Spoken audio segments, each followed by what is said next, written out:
Hey guys, this is Gatsby with Tape, and today you join me for episode 9 of Fall of Kerbin, and we start today attacking my own northern forward operating base. Yes, I have to attack my own forward operating base, because it's currently populated by Penguin's tanks and his planes. The tanks seem to have seen me, but are out of gun range, so I've told the planes to come and attack me. So we have 2 captains loaded with bombs, and some of the new Kutland fighters, the TE2s heading for me. I have 2 heavy tanks here, Centaur Mark 1s, one of them with a 37mm flat cannon and the other one with a 3-inch gun, which should be rather nice and should give me an advantage in the tank battle coming up. The AA gun should be able to shoot down the planes with impunity. You can see that they're starting to strafe me, but with 2 layers of thick armor, I'm sure that 30 calibers will do nothing to me and will start to destroy them rather soon. And yes, in a second we'll see the first TE2 explode. I doubt the 3-inch naval gun will do much to the TE2s because it's, you know, a naval gun, well, a tank gun I guess is what it is in this, and they're moving quite fast.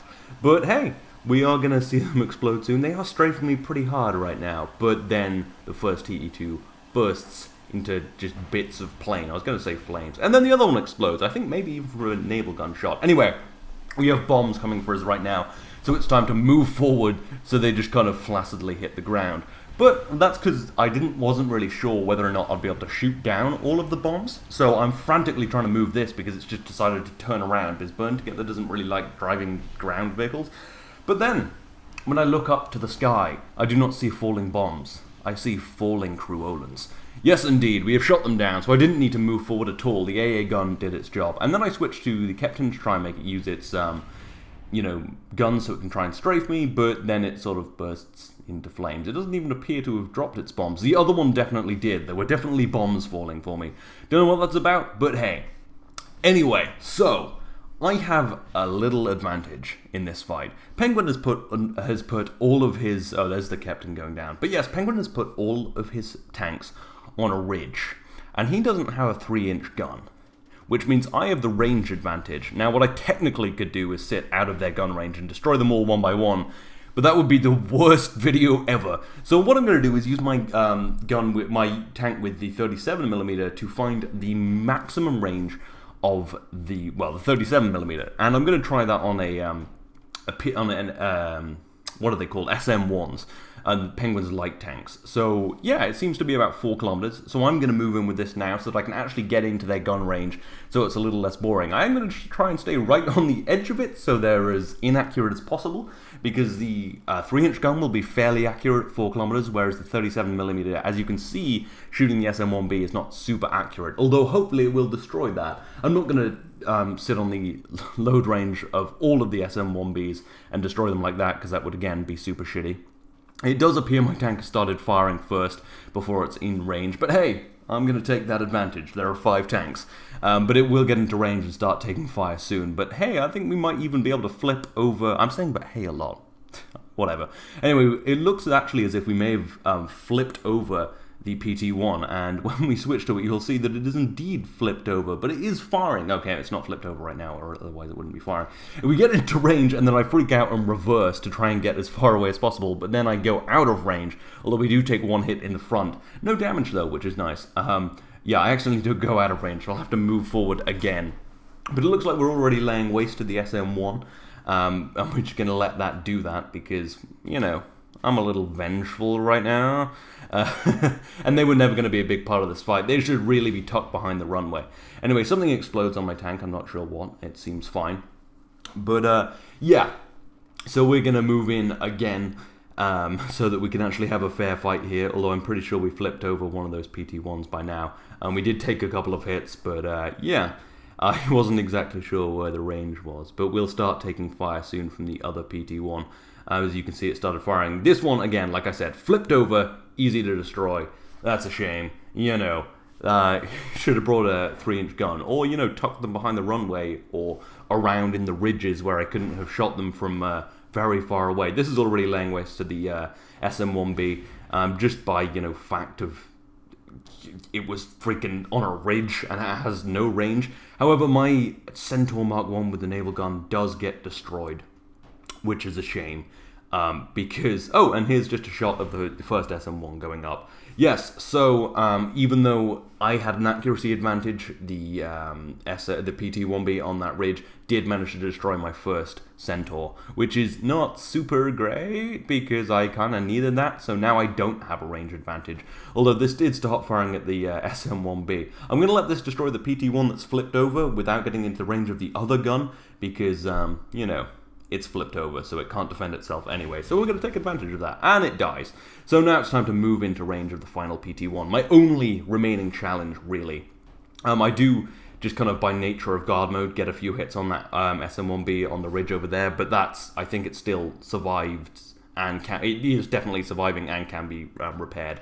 But anyway, yes. So now it's time for a one-on-one, mono-e-mono, totally kind of actually more fair fight, where I'm going to use my advantage of I can freaking move, and I'm sure the PT-1 will use the advantage of it may be a little better built than mine and doesn't have a weak spot that seems to just explode when you hit it, like that other Centaur that exploded.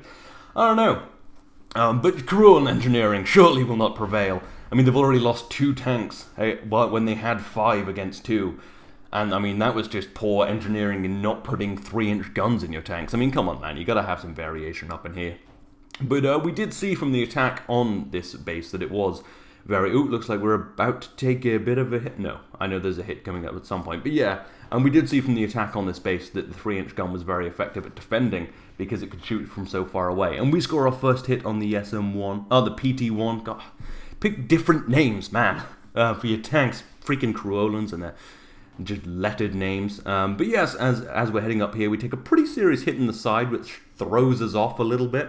And then a little later, after getting a few more hits, a final hit rains in and seems to just explode the Centaur, totally tearing it apart. You can see the damage I've done to the PT-1. Sadly, it can be fixed. It still has its main gun and most of its parts. But hey, not bad. I did lose 2 heavy tanks, but I took out a heavy tank, I took out a light tank, I damaged another light tank and another heavy tank, which will take up a supply unit, and we have, stemmed Penguin's northern invasion a little bit, because those are going to head onto Valley's Guard next time. They might not get through the 20mm emplacements, but again, they might because they have a heavy tank. But we should be able to destroy them. I mean, World War II is coming up. This isn't going to mean much. He's going to walk in, and then I'm going to have a freaking Tiger tank. Anyway, talking of stemming Penguin's invasions, we are at Osiris Fortress launching an Eagle 1 bomber loaded with 4 1,000-pound bombs and 10 100-pound bombs. And we are going to go and bomb a few of Penguin's ships because he is attempting another amphibious invasion. So we're dropping a cluster of 100-pound bombs to absorb some of the gunfire, well, some of the flak fire, and then we're going to drop 4 1,000-pound bombs all on the cruiser.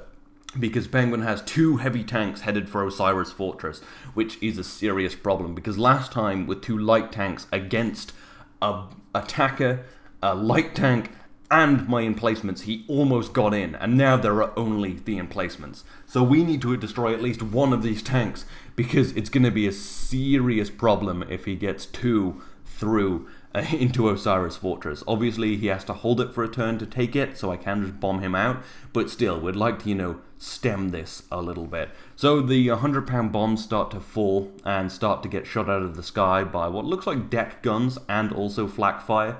Who knows what's going on? I guess there are some heavy tanks here. They might have 3-inch guns. And then the 1,000-pound bombs all hit the cruiser. That was quite successful, but has it done enough? We switch to the ship and it looks rather damaged, but nothing is destroyed. It's just heated. It's, about to explode, but not quite. The bridge does go, but that doesn't mean too much. But then, if you look at the tank, it's missing its main gun, and it's missing a bunch of top armor, which can't be, the gun can't be repaired by a supply unit, which means this will not be an assaulting vehicle in the invasion. It may be cannon fodder, but we have also kind of half-stemmed the invasion of Osiris Fortress. So yes, he still has 2 invasions next turn of Osiris Fortress and Valley's Guard, but we have damaged a lot of his tanks and should take away a lot of his power. But anyway, up in Osiris Fortress, we have to go and deal with another Penguin threat, another Cruolan threat, a Cruolan ship, a destroyer which has snuck round. The Nick Smith is headed for Osiris Fortress, which would make there just no contest. 40mm emplacements might be able to take out a heavy tank, but they will not be able to take out a warship. So we are moving in, opening fire with our 8-inch guns. This is the USS Mayfair, an old-style rapier cruiser with 6 8-inch guns pointing forward and 2 8-inch guns pointing backward. And it's up against a destroyer, which should be a very easy fight. However, something odd is going on with mods and configuration files, which means the Nicksmith doesn't want to explode. The parts, as much as they heat up from being hit by these rounds, which that's how they break things, they heat them up until they explode, they just won't. And yeah. But luckily, although these ones are totally missing, they're going under the ship, but eventually it starts hitting and it doesn't do any damage. But luckily that means I have to be a little inventive, and you'll see in a bit what actually happens when I want to destroy this ship. Anyway, the destroyer seems to be aiming high, which destroys my bridge. Luckily there are other crew quarters about, so losing the bridge isn't a massively important thing. We can still move and fire the guns.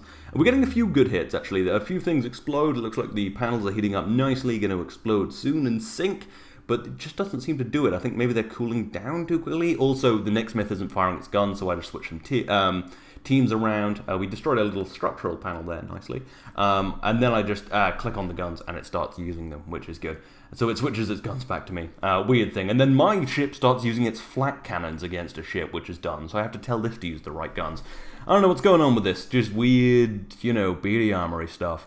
Anyway, a little later, we're getting pretty close. We still haven't destroyed any structural panels, and we're taking some serious hits. It's actually ripped off one of my guns, which is a problem. It looks like I'm going to lose to a destroyer, which makes no sense unless the parts won't explode, which I thought it was just my part files, but we'll see later that it might also be Penguins. We'll see. It's just a problem we might want to discuss more in depth. But hey, that means I have to be inventive to sink the ship. Let's not worry about why the ship isn't sinking. This is not a game, this is a war. And if you're not sinking a ship, you don't whine, you don't get very upset and keep calling a penguin a Nazi to yourself. What you do is you line up your ship. You don't line up your shot, you line up your ship. And it looks like I should be slowing down right now, doesn't it? But hell no. I'm going to go ram this ship, because if it can stand up to 8-inch guns, let's see how it stands up to 300-foot cruiser. So we are at full steam, literally. This is powered by steam, and we're going to plow right through this. And there may also be another ramming maneuver later in this video inspired by this. So let's thank the mod for not doing exactly what I thought it would do, because this is going to be a brutal maneuver. You've seen kamikazes via plane, via attacker. You've seen me drive my planes into ships, but you haven't seen me drive my ships into ships. It also looks like we're out of the arc of the cannons of the deck guns of the Nicksmith right now. So now we're just up against 20mm flak fire, which I want to say isn't too much of a problem. I do try and make the Nicksmith use its main guns, but it just sort of won't. And we get a pretty good hit on it, but that won't mean much when we slam into it. Going full speed of not that fast, we charge right into it, tipping it, destroying something, forcing my already broken gun onto the deck. And yeah, it didn't do that much, but it was pretty cool. And we're going to be able to shoot on top of it now, because my plan is now just to rip through the deck armor, destroy the structural parts, and rip the ship apart. So yeah, that went... Sometimes you've got to be inventive, I also kind of want to destroy the bridge. I try using my flak cannons because they can fire more quickly, but they don't seem to want to shoot, which is a bit of a shame. But anyway, then we just fire up the 8-inch gun, try and avoid the other gun that's just kind of lying on the deck, and then we're going to start, shooting that bridge. And it explodes rather nicely because, it got hit by 3 8-inch shells. And then we're going to hit it a little more. You can see it's actually pretty broken now. But yes, I'm trying to make it use its guns, but it just won't, as you can see here. I don't know what that's about. But here we get a pretty nice shot and manage to rip off a bunch of the deck armor, which exposes the internals, which then will allow me to put some shots inside and rip it apart. There is also always a way to destroy a ship. And there we go. It's gone. However, a lot of my deck armor's gone. I was firing for a long time, and this will need a bit of a repair. And maybe towing back to shore, although I think it has both its engines, so yeah, that's fine. Anyway, Bit of a weird one, but I think it was a lot of fun. So let's just watch it sink and disintegrate. And I'm just going to have a sip of water. Because if you can't tell, I got very overexcited just then. But yes, we have more than just this to do in terms of naval battles today. We're going to head down into the Asia Sea, where the biggest naval battle of the series so far is about to take place. You join me on the USS Victory as part of a 6-ship fleet against a just loads of ship fleet, and we are engaging in the Battle of Kutland, the Kerbal version of Jutland. And we have 5 cruisers and a destroyer against 3 cruisers, 3 destroyers, and a new battleship. And what we're doing here is trying to fire off some torpedoes so that we can try and distract some of these guns, because this is going to be the biggest and probably the final battle of World War I. And it is important that if we at least, even if we don't win, we do some serious damage, because we can't let a battleship get anywhere near a sea's front. I take a few hits and the destroyer is already just dying because, I don't know, things like to destroy my engines apparently. But I will still fire these torpedoes even if this gets pretty destroyed quickly, because it's only a little ship. But yes, I'm going to manually fire these torpedoes because the trigger wasn't working. I'm not actually sure how to fire torpedoes. But there they go, and hopefully that will distract the deck guns. But then the destroyer is almost instantly disabled, which is a bit of a shame. So yes, let's start firing. I'm sorry if my camera works a little janky here. This was running so slowly I've sped up the footage to 4 times speed. But we'll hopefully get a good idea of what's going on. So yes, you can see that there's a giant line of ships right now, and things are opening up like crazy. All of our ships are firing their 8-inch guns. I've got the Victory heading off one way so it can use its entire broadside. The 2 old Rapier class cruisers, the Osiris and the Sierra, which fought in the Battle of Osiris, they are going head-on, crossing the T of the enemy, as it were, which apparently you shouldn't do, but all of their firepower is forward-facing, so that's what we want.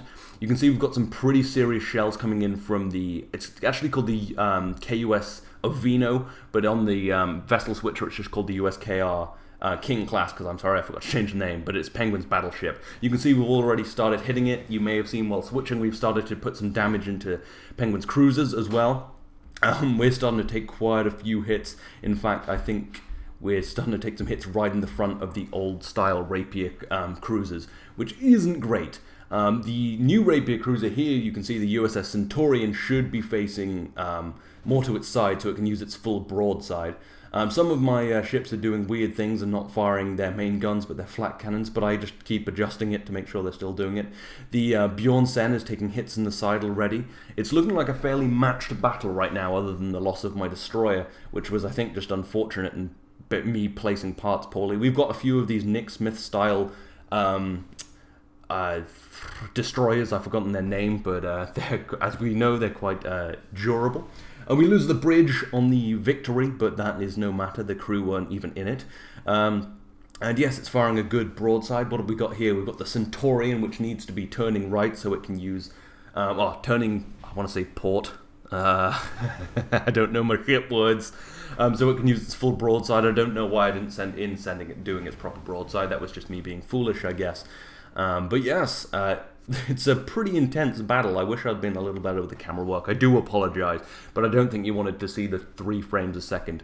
It looks like the USS Sierra's taken a few hits. Is this the Sierra? Yeah, I think so. It's taken a few hits inside. Oh no, I think this is the Osiris. Sorry, yeah, this is the Osiris. Sorry, my previous screen's pretty low resolution. It's taking a few pretty serious hits. It loses one of its side panels. And when we switch away, it actually gets destroyed very early on. The USS Osiris, one of the victors of the battle for Osiris, it starts to tip over actually, but I managed to bounce it by pumping some water in on the other side so it doesn't sink. But if you watch the vessel switcher in the top left, you'll see it disappear as it takes its final hits and just kind of explodes. As you can see here, it is totally ruined. That is the Osiris sinking, which is a horrible sight. We've got one of our Spear-class cruisers, the USS Centurion, I want to say, heading in, firing its full, just lots of guns forward. Actually, no, it's the USS Illustrious, isn't it? The Bjorn Sen starting to take some serious hits on the side. That's looking like it might explode. We might even take that ship down. It would be nice to take down at least one, since we've already lost 2 ships. If you can't tell, there are some bits cut out of this, and you could just see briefly a hole in the side of the Bjorn Sen right there. It's going down. I am cutting some of the boring bits out, and here we are a little later, just seeing it kind of explode, losing some of its guns, and now it's totally disabled. Its crew is entirely dead / detached from the ship, which means they can no longer fire the guns, which means the Bjornsen is out, but could be repaired, but we'll probably deal with that.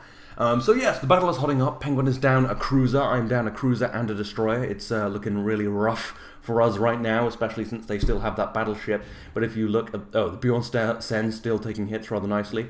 The Protus Thrax taking hits in the side. Hopefully that will go the way of the Bjornsen. Because... well, we have a bit of a, long-standing grudge with the Bjornsen. It's been in many battles with us. What was that? I forgot. The Jonas, I think. Oh, and there goes the Protus Thrax. Just sort of explodes. I think all of the crew are dead. The guns are falling off. Annoyingly, the Ovino, the King class right here, is still alive, but seems to be firing at the Osiris. Not a lot I can do about that, except later when it gets ridiculous and I just destroy the ship with hyper-edit. Yeah, you can see here that it was kind of ridiculous. It was still firing at just a little tiny bit of ship. So I go into hyper-edit and destroy the ship, because, I didn't want it to just totally not be in the battle. So yeah, now it starts adjusting its target and firing at some other things. The Protus Thrax totally destroyed now. So that's 2 cruisers out for Penguin. Only 1 out for me and a destroyer. So I'm actually ahead right now, which at the time during the lag, I was like, oh god. I felt like I was just going through soup in the game and the battle. But hey, I'm technically winning right now. The destroyers still seem to be absorbing quite a lot of damage. You can see actually the Illustrious here seems to be taking on quite a lot of water because it's missing some panels and it's starting to take on water and go down pretty seriously. Yeah, I changed out some of the configuration files for Penguin's ones, and the destroyers still don't seem to be going down, which is a bit of a shame. But hopefully we'll be able to destroy everything else, and then hopefully them after, I'm not sure. You can see now the panel has come out of the Centaurian, which is not good. And one of the guns flies off actually, so that's down to 6 8-inch guns. What was that? The Illustrious is starting to sink. It's got a hole in one side and is taking on water on the other side to stop it flipping over. And you can seriously see it going down now. The Victory just took a pretty serious hit. Maybe not the best name for it. But there is a hole in the side of the Vino now. The battleship is going to start sinking and is exposed. We may well be able to destroy this. The final cruiser is looking rather good on the Kutland side, but we have destroyed 2 of them so far. But it looks like we're about to lose a lot of ships simultaneously. The Sierra, the other veteran from the Battle of Osiris, looking good. That ship just there, the Illustrious, its guns look like they're going to break off pretty soon. They're wobbling around like crazy, and there they go. Bit of a shame, and now it's looking like it's seriously tipping over, which is not great. It looks like the Illustrious may be down and out. It's lost all of its guns, and it has a pretty serious hole, and it is... I think there goes the Centaurian exploding somewhat. Not super jazzed about that. But hey, these things happen. I am realizing the camera work isn't amazing right now, but there was no real way to get around the horrible frame rates other than speeding up the footage. But yes, the battle is still very much incipient. I still have 4 ships, although the Illustrious looks like it is truly down and out now, since it is actually tipping over, sinking, and its guns will soon only be able to shoot the fish and not the ships. But hey, the King class, it's got a hole in it. We might just be able to get 1 more hit. I try and take a manual shot from the Illustrious, but it doesn't look like it's happening. It looks like we've just lost the Centaurian as well, if I'm reading that right. I may well not be. So it looks like we might well be down to a sinking ship, 1 other ship, and the Sierra. So at this point I was not feeling good. And I wasn't sure I'd be able to sink the Avino, which I need to do. We cannot have a battleship alive in the Asir on the enemy side. So I remember something from earlier, and I fire up the engines. I stop lining up my shot, I start lining up my ship, and we're going to crash right through the goddamn Avino. We're going to take a lot of fire doing it, we might not even make it to it, but goddamn it, this is the freaking USS Sierra, currently the oldest ship serving in the Cathenian Navy since the Osiris went down. And it is going to go full steam towards that goddamn freaking KUS Avino. Um, it looks like the ships I've asked to cover me have all but fallen apart now. The Victory still may be firing, but probably not. It looks like it may just be down to the Sierra now. And I'm going to take the shots manually because I don't want this firing at anything except the Avino. And we fire one shot towards it, and it seems to hit it in the top, but doesn't do much because, well, it's a freaking battleship. But we're going to continue to try and get good shots. There's a hole in the side, we can, shoot at that. I switch it back onto guard mode, but it's obsessed with a destroyer, which I don't really want it to be firing at because that's not our target. But until I can get close enough to accurately shoot with these guns, the problem is you can't really shoot with guns in naval artillery system until you're quite close because they tend to sky their shots because it's hard to figure out where you're pointing on water. But we're getting within a kilometer now, and I'm going to actually start aiming the guns myself and hopefully take a shot, hopefully get it inside the ship. And there we go, firing our shot, and there it goes. And it must be some kind of magic shot, because the Avino just explodes. I don't know where I hit it, but it must have just, I don't know what happened, but there it goes. Totally eviscerated, and I'm going to drive right through the sail right through the freaking wreckage. I'm out of most of the gun range, except for the destroyer now, which is getting its main guns on me. Everything else seems to be firing flak fire. I don't know, I guess I'm out of their gun arc. And we're going to plow through what is left of the Avino, which is very little. It just popped. I'm so glad I took that shot myself. That felt so good. And now, there we go, tearing through the 12-inch guns, riding out of the waves, and slamming through the Avino. And it looks like we might even clip into this supply ship. Feeling pretty good. The Victory over there, not doing much anymore. It is just the Sierra. And I think it's time to quit our grinning, drop our linens, and get the hell out of here. So yeah, we go. We managed to clip the supply ship inside of us. I realize I do need to destroy that, otherwise some of these ships could be fixed. So we're going to start lining up shots. I'm going to use my flat guns because they'll be able to fire at a better arc. And after traveling a little while, we managed to shoot backwards and destroy the ship quite nicely. There goes the bridge, and the rest will be eviscerated. We're taking flak fire still from the destroyer because I'm totally out of the way. Its guns behind it, out of its guns now because I'm behind it. Its guns can't point backward. But the cruiser is still firing upon me, which is not great. And as I try to make my escape, it destroys more and more panels. You can see I'm dragging bits of ship along with me now. There's holes in it. And as I'm running away, we take another serious hit from the other cruiser. I've forgotten its name. And we start taking on more water. We're missing a lot of panels. There are holes in our ship, and it's looking bad. And another shot a little bit later, as we're almost escaping, tears another hole, which exposes the entire inside of my ship. Now, I still wanted to get away with this, because if I can get away, then that's something, I guess, and there will be a ship through Penguin's lines. I try and turn it away, but it turns out the back is weaker than the hole in the inside. It falls away, the engines are still alive, but it won't be long before a shot lands right down the center of the internals of my ship, and it does, and the ship sinks. Yes, it is going down, the Sierra, glorious victor of this battle, I would say, even though it did die and didn't actually win. But hey, it killed the freaking Avino, man. I bail out the Kerbal, who tumbles out of the back, tries desperately to get some air through this through this part, but then gets hit by some 8-inch shells, and there goes the Sierra. That is the final ship of our navy in this, well, not our final ship, the final ship of this fleet, sinking. The Victory turning over. We have failed to stop Penguin, but we have destroyed 2 of his cruisers and a freaking battleship. That Skinner put a pretty serious dent in him. He now only has 1 cruiser and 3 destroyers. I'll be able to stop him from getting into a Sea's front. We have completed our mission, even though many a Kerbal has died. But we cannot allow them to be repaired. And we destroyed one of the supply ships, but there is another supply ship about 30 kilometers behind it, and we need to go and destroy that now. So we're sending out an attacker from our southern forward operating base. After a fairly long flight over, we line up with the USKR supply ship, and we're just gonna drop 1,000 pounds of bombs on it and totally eviscerate it. This actually rips off the whole back of the ship, and now the Bjornsen will definitely stay dead, and any damage I did to the other ships will maintain, and now we'll only have to deal with 3 destroyers and a cruiser when he rolls into a Sea's front. So I'm feeling pretty good about this. The battle, could have gone better, but hey, we did some pretty good damage, and we sank the freaking Avino, we rammed right through it.